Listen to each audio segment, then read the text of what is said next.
नमस्कार मित्रांनो. नमस्कार. तर आता आपण आलेलो आहे अजमेरला. सम्राट पृथ्वीराज चौहान स्मारकला आलेलो आता आपण. त्या बोर्ड आहे आणि या साईडने आपला वर जायचं आता टाईम झालेला आहे 12:11 6 रुपये प्रति व्यक्ती. आणि जर का तुम्ही स्टुडंट असता ना तर 5 रुपये. आणि या साईडला माहिती दिलेली आणि या साईडला तिकीट घर आहे.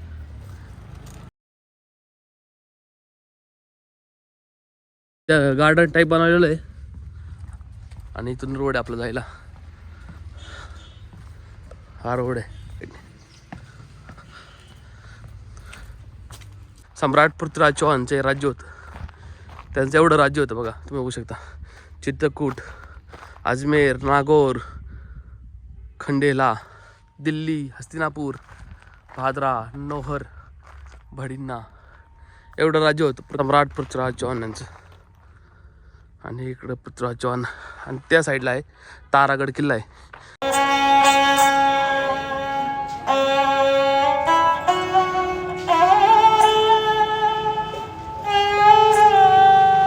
सम्राट पृथ्वीराज चौहान यांचं स्मारक तुम्ही बघू शकता. स्मारक कधी झालं हे झालं तर 1996 याची स्थापना झाली आणि लालकृष्ण अडवाणी यांनी याचं उद्घाटन केलेलं आहे. सम्राट पृथ्वीराज चौहान यांचा जो जन्म झाला तो 1166 झाला आणि त्यांचा मृत्यू झाला तो 1192 झाला होता. सम्राट पृथ्वीराज चौहान हे अंतिम शासक होते, दिल्लीचे अंतिम हिंदू शासक होते. त्यानंतर आपला कोणता हिंदू शासक नाही झाला. त्यांचं वय अवघं 25-26 वर्षाचं होतं त्यावेळी त्यांचा मृत्यू झाला. 11 वर्ष जास्त आणि त्यांचा राज्याभिषेक झाला आणि त्यांना पूर्ण हातात सत्ता भेटली होती आणि 25-26 वर्षापर्यंत दिल्लीचे शासक झाले. आणि तुम्हाला ऐकून आश्चर्य होईल, सम्राट पृथ्वीराज चौहान यांचं स्मारक पेशावर आणि अफगाण सीमेवर आहे. अजूनही पाकिस्तानमध्ये सम्राट पृथ्वीराज चौहान यांचं स्मारक आहे. यांचं पण स्मारक एकदम वेल मेंटेन आहे. इथं तिकीट घेतलं तर पण एकदम साफसफाई आणि गार्डन पण एकदम वेल मेंटेन इथले बघू शकता. भारतीय इतिहासामध्ये पराक्रमी राज्यकर्त्यांपैकी एक सम्राट पृथ्वीराज चौहान हे होते. या साईडला बसायचं एक स्थान केलेलं आहे यांनी. एकदम वेल मेंटेन गार्डन आहे, स्मारक आहे आणि खाली गार्डन केलेलं असं एकदम वेल मेंटेन. कचरा वगैरे काही नाही, एकदम वेल मेंटेन झाडं वगैरे लावलेली आहे. पाण्याची वगैरे फुल चांगली सोय चांगली केलेली इथं. इथला एक बसायचं आहे. हा एक व्ह्यू म्हणजे खाली अजमेर दिसतो इथून बघा. या साईडने पूर्ण अजमेर दिसेल तुम्हाला. किती मोठा अजमेर नाही ह्याच्यावरून कळतो बघा. हा व्ह्यू हा पूर्ण अजमेर आहे. या साईडला आपल्याला राकेश भाऊ भेटलेला आहे. जैसा कि आप देख सकते हैं ये अजमेर दरगाह, ठीक है। ये राजा अजयपाल जी ने बनाया। अजय मेरू का मतलब होता है, अजय का मतलब होता है राजा अजयपाल जी, और मेरू का मतलब होता है पर्वत, यानी स्वर्ण जैसी। अब मेरू एक पर्वत होता है, सुमेरु पर्वत वैसे जैसे साक्षात भगवान इंद्र निवास करते हैं, वैसे इन्हीं के नाम पे अजय मेरू रखा गया। ये राजा अजयपाल जी है। ये पहले चौहान वंश के इनको ये नीम जो रखने वाले होते हैं उनको ये अपन उनकी पत्नी इनको दे सकते हैं, यानी दे नहीं सकते बल्कि इन्होंने ही रखी है। ये सबसे बड़े बड़े अर्णवराज चौहान थे। अर्णवराज चौहान के 3 पुत्र हुए थे। बड़ा बड़ा जगदेव था, सेकंड पे बिसल देव चौहान जो इनको विग्रहराज चतुर्थ के नाम से भी जानते थे, और एक था ये थर्ड पे राजा सोमेश्वर चौहान। ये बिसल सर इन्होंने एक तो अजमेर में समुच्चय एक इन्होंने बनाया था, और ये के बिसलपुर शिव मंदिर, बिसलपुर शिव मंदिर ये बनाया था। और एक अजमेर में ये 2.5 दिन का झोपड़ा जिसको कंठाभरण महाविद्यालय के नाम से जानते थे। ये 2.5 दिन का जो झोपड़ा अभी बोलते हैं इसको, लेकिन ये कंठाभरण पाठशाला थी। इनमें उस टाइम 10,000 शिष्य एक साथ शिक्षा लेते थे। 2.5 दिन के जो अभी बोलते हैं कंठाभरण विद्यालय में 10,000 शिष्य एक साथ शिक्षा लेते थे।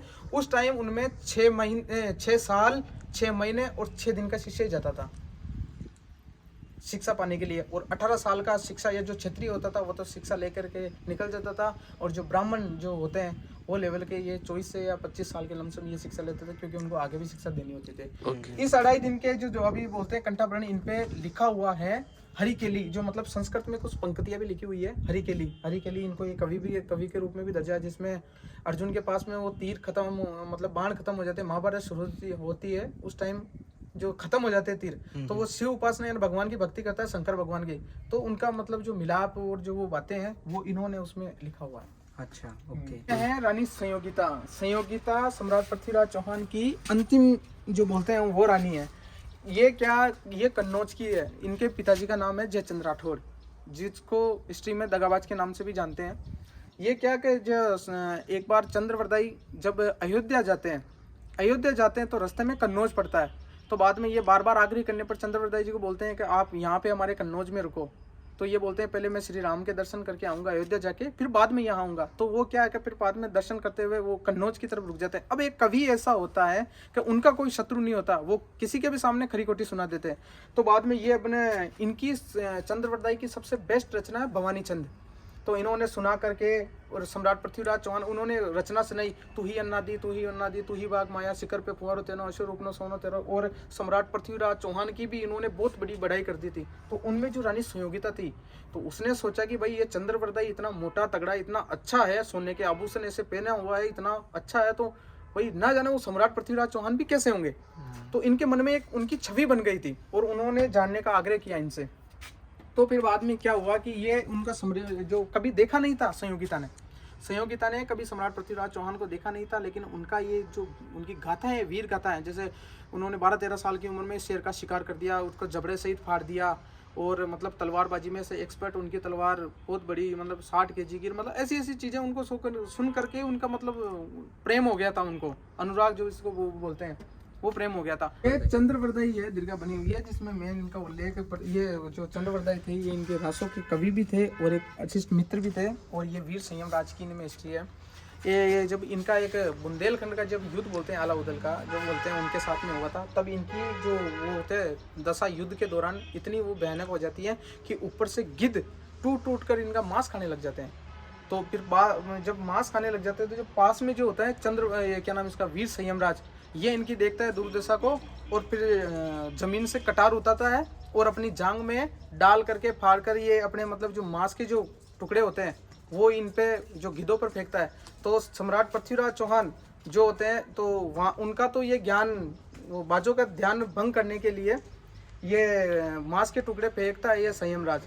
तो बाद में उनको तो छोड़ देता है और ये संयम राज के मांस के टुकड़े खाने लग जाता है। तो इस तरह आपण वर आलो आणि वर आल्यानंतर हे आहे चामुंडा माता मंदिर आहे, होय समोरचं ही चामुंडा माता मंदिर आहे, आणि या साईडने वर आलो ना आपण, हा समोरचा अजमेरचा टोटल व्ह्यू आहे।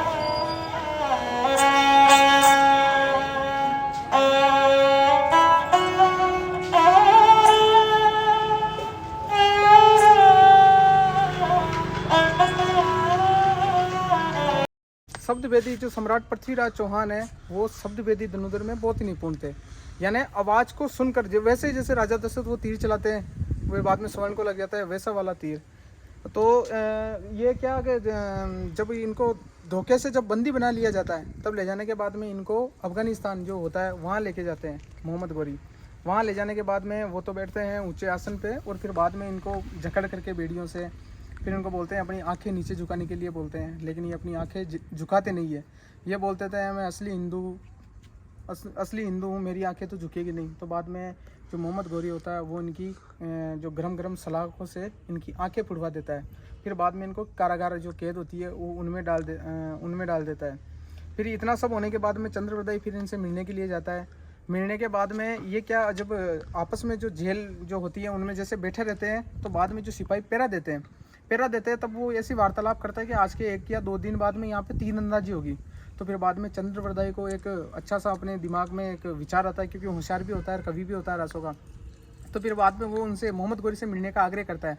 आग्रह करने के बाद में क्या होता है कि मोहम्मद गोरी उससे जब मिलता है तो वो उनको बोलता है कि मेरे भी राजा इसमें भाग लेंगे, लेकिन मोहम्मद गोरी इस पर हंस पड़ता है, बोला ये आंखों से तो अंधा है, ये कैसे तीर चलाएगा।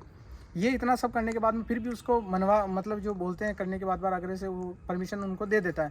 देने के बाद में क्या होता है कि जो चंद्रवरदाई होता है वो उनके सामने एक डिमांड रखता है कि मेरे सम्राट पृथ्वीराज चौहान तीर जब चलाएंगे, जब आप 3 बार आवाज़ लगाओ कि सम्राट पृथ्वीराज चौहान तीर चला, सम्राट पृथ्वीराज चौहान तीर चला, सम्राट पृथ्वीराज चौहान तीर चला, आप 3 बार आवाज़ लगाओगे तब जाके तीर चलेगा। अब जब ये बात में आग्रह करने के बाद में ये सम्राट पृथ्वीराज चौहान को बोलते हैं कि मैं आपको एक अच्छी मतलब एक सलाह देता हूँ, आप उस चीज़ में मानो मेरी बात को और उस तरीके से। लेकिन बाद में वो बोलते हैं सम्राट पृथ्वीराज चौहान के मेरी आंखों से तो मैं अंधा हूँ, यानी नैनन से अंधा हूँ, मैं कैसे तीर चलाऊंगा। तो फिर बाद में ये सब कुछ होने के बाद में प्लानिंग के साथ में वो डिस्कस करके हो जाते हैं। अब अगले दिन क्या, जब तीरंदाजी होती है, समस्त वहाँ के सुल्तान आते हैं, तीरंदाजी स्टार्ट होती है। जब सम्राट पृथ्वीराज चौहान भी उनमें भाग लेते हैं और उनको तीरंदाज दे देते हैं, उनकी आंखों पे पट्टी भी बंधवा देते हैं। और फिर बाद में ऐसे हिस्ट्री को चंद रासों के द्वारा बताते हैं कि भाई उनके 7 तवे भी लगाता है।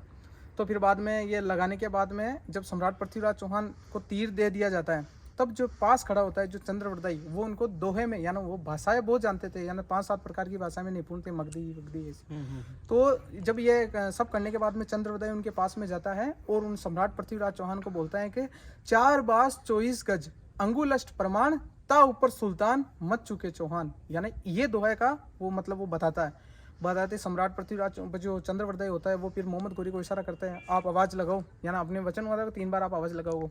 वो लगाता है, सम्राट पृथ्वीराज चौहान तीर चला, तो इतने में वो अपनी मतलब धनुष को एकदम टाइट कर लेते हैं और उसी दिशा में वो पूरा एकदम अपना ध्यान केंद्रित कर लेते हैं। 2 बार आवाज़ लगाता है, तीसरी बार में जैसे आवाज़ लगाता है सम्राट पृथ्वीराज चौहान तीर चला, इतने में तो डायरेक्ट सीधा घूम करके ऐसे खींच के मारता है वो तीर को, जो लोहे का जो तीर होता है वो जो मोहम्मद गोरी होता है उसके डायरेक्ट सीधा छाती को भेज जाता है। बाद में जो चंद्रवरदाई होता है वो सम्राट पृथ्वीराज चौहान के खंजर से वार करता है, वो एक्सपायर हो जाता है, फिर दोनों आपस में एक दूसरे से एक्सपायर हो जाते हैं। आता आपण चाललेलो आहे खाली आणि दादाने आपल्याला एकदम प्रॉपर इन्फॉर्मेशन दिलेली. कोई गलती सलती हो तो भी क्षमा करना. नाही एकदम प्रॉपर माहिती दिलेली. ते सम्राट पृथ्वीराज चौहान स्मारक आपलं बघून झालेलं आहे, एकदम पूर्ण एक्सप्लोर केलेलं आहे आपण. आणि आजचा ब्लॉग आपण इथे सेंड करू. जर का तुम्हाला आजचा ब्लॉग आपला आवडला असेल तर लाईक करा, शेअर करा आणि कमेंट करा विसरू नका. भेटूया आपण आपल्या नेक्स्ट ब्लॉगमध्ये.